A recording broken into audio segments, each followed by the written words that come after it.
Peta lokasi kunjungan DC lapangan aplikasi Ada Kami saya jelaskan di video ini karena banyak banget yang telat bayar di aplikasi Ada Kami dan takut didatangi oleh debt collector lapangan. Oke, jadi aplikasi Ada Kami ini ya kita pasti sudah sepakat lah kalau ini aplikasi yang legal, mereka pinjol yang diawasi sama OJK, mereka taat aturan yang ada, dan ini merupakan salah satu pinjol yang terbesar di Indonesia gitu. Mereka sejenis dengan aplikasi EasyCash, Kredit Pintar, dan sejenisnya gitu. Jadi dari segi cakupan bisnisnya, Ada Kami ini benar-benar pinjaman online yang banyak banget penggunanya. Nah, kalau masalah debt collector lapangan, ya memang kita sepakat kalau DC lapangan aplikasi Ada Kami itu memang ada, karena saya melihat di website-website lowongan kerja mereka sering banget untuk merekrut debt collector lapangan gitu. Jadi mereka sangat agresif untuk merekrut debt collector lapangan, sehingga untuk DC lapangan aplikasi Ada Kami itu memang ada dan teman-teman perlu waspada.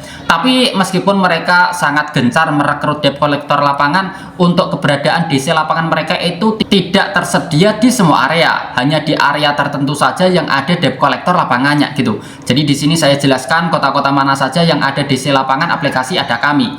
Yang pertama, zona merah yang perlu teman-teman waspadai, yaitu yang tinggal di area Jabodetabek. Jadi yang tinggal di kota Jakarta, Bogor, Depok, Tangerang, dan juga Bekasi wajib waspada karena ada debt collector lapangannya gitu. Ini zona yang paling berbahaya di Indonesia karena memang Ada Kami ini ada debt collector lapangannya di wilayah Jabodetabek. Nah, selanjutnya zona merah juga itu di ibu kota provinsi. Jadi di setiap kota di mana kota tersebut ibu kota provinsi itu ada DC lapangannya. Jadi kalau di Jawa Timur itu ya kota Surabaya, ini ada DC lapangannya. Selanjutnya di provinsi Jawa Tengah itu ya di kota Semarang ada DC lapangannya, Jawa Barat ya di kota Bandung, Tangerang itu juga ada DC lapangannya gitu. Jadi teman-teman ya wajib waspada kalau tinggal di kota besar di tiap provinsi gitu. Bahkan di kota-kota sekitarnya, di sekitarnya kota besar di tiap provinsi itu juga ada indikasi ada DC lapangannya. Misalnya aja kalau di Jawa Timur, Surabaya kan ibu kotanya. Nah, di pinggir-pinggirnya Surabaya ini ada DC lapangannya gitu. Ada yang mengatakan dia itu tinggal di kota Gresik, itu didatangi DC lapangan. Gresik kan sama Surabaya juga sebelahan gitu. Ada juga yang bilang di kota Sidoarjo itu didatangi DC lapangan. Sidoarjo juga dekatnya Surabaya. Jadi teman-teman yang tinggal di dekatnya kota besar, yang di dekatnya ibu kota provinsi, itu teman-teman wajib hati-hati karena bisa saja didatangi oleh debt collector lapangan gitu.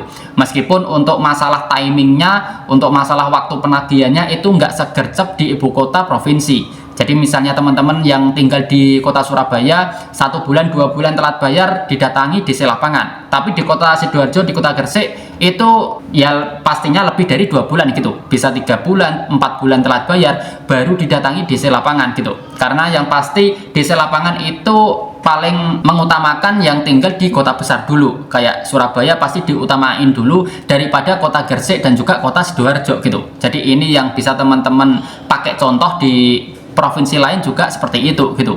Di kota Semarang pasti lebih diutamain daripada kota-kota yang di luar Semarang gitu. Jadi ini juga tentunya bisa menjadi ya wawasan lah buat kita yang telat bayar di aplikasi Ada Kami, biar kita itu nggak terlalu mikir yang macam-macam. Yang pasti kita itu sebagai nasabah ya dilindungi sama OJK gitu. Ada Kami sebagai pihak pinjol juga tidak melakukan hal-hal yang di luar batas sama nasabahnya, karena Ada Kami ini pinjol yang legal, pastinya mereka mentaati aturan yang ada dan tidak mungkin mereka melanggar aturan dari OJK.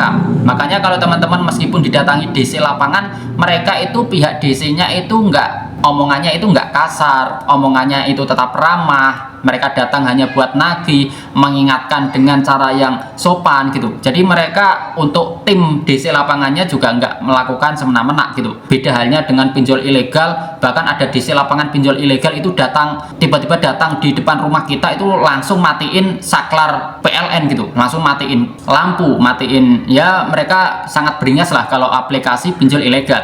Nah, tapi kalau aplikasi Ada Kami ini karena mereka ini pinjol yang legal, mereka mentaati aturan yang ada. Jadi teman-teman nggak usah terlalu mikir yang macam-macam kalau telat bayar di aplikasi Ada Kami.